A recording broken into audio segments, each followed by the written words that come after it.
Hi, I'm Dr. Elna Rudolph, and I would like to welcome you to this talk on why you need to go for your pap smear and what your pap smear results actually mean. I'm a medical doctor working exclusively in the field of sexual medicine and the clinical head of My Sexual Health. I thank Femagene Female Hygiene Products for sponsoring this educational video. For some women, going for their annual pap smear is almost like second nature, and others just don't see the point of it if they don't have any symptoms. So is it really necessary to go? Cancer of the cervix is still the cancer that kills most women in Africa.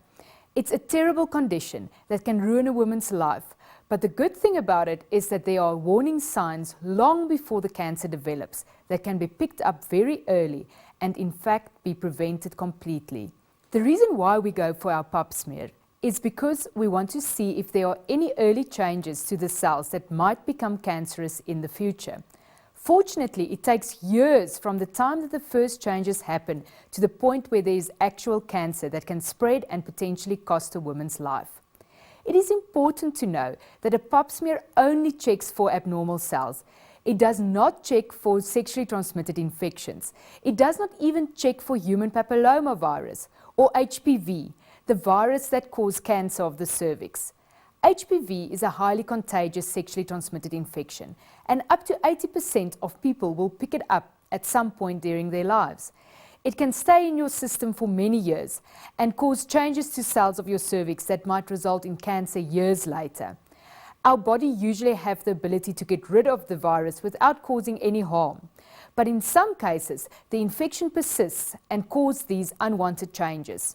We don't test for this virus in people who are in their 20s because they need more frequent pap smears anyway. We do test it if you are in your 30s and especially if you're in a stable relationship. It is an extra test that needs to be requested when we do your pap smear, or more specifically, your liquid cytology. If it's positive, you will need a pap smear every year. If it's negative and your pap smear is normal, you can easily wait 3 to 5 years before you have your next pap smear. It is still advisable to go for your well woman checkup every year though. Your pap smear's result will take about a week to be available. The principle of no news is good news is really dangerous. Occasionally there are lab errors and the doctor does not get your results. At our practices, you will get an email stating that your pap smear is normal. You can also log on to your health space to check your results. If the results are not normal, we will usually arrange a telephone consultation to discuss the abnormal results with you. The HPV test tells us if you have the viruses that usually cause cancer and helps us to decide on the management of your SIN lesion. Only if the abnormal cells persist, you will be referred to an oncogynecologist who specializes in the treatment of these abnormal cells. He or she will most likely perform a colposcopy, where your cervix is examined through a special microscope, and then also a LETS procedure, where the inner cells of the cervix are removed under anesthesia.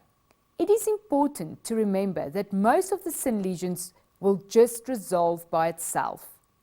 The diagnosis of a SIN lesion does not mean that you are going to get cancer. It just means that you have to be followed up very carefully and that you have to stop smoking if you are smoking. Occasionally, your pap smear will also show up infections like Candida and bacterial vaginosis. These are not sexually transmitted infections.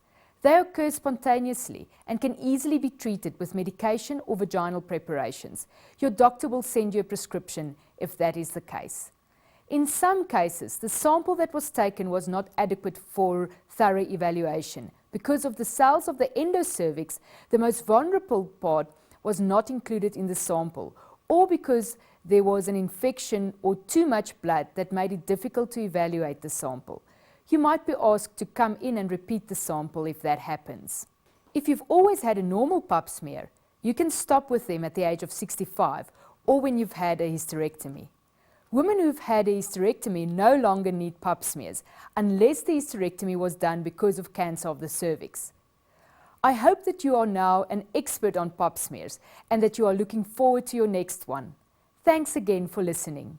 I'm Dr. Elna Rudolph from My Sexual Health, and I thank Femagene again for sponsoring this video.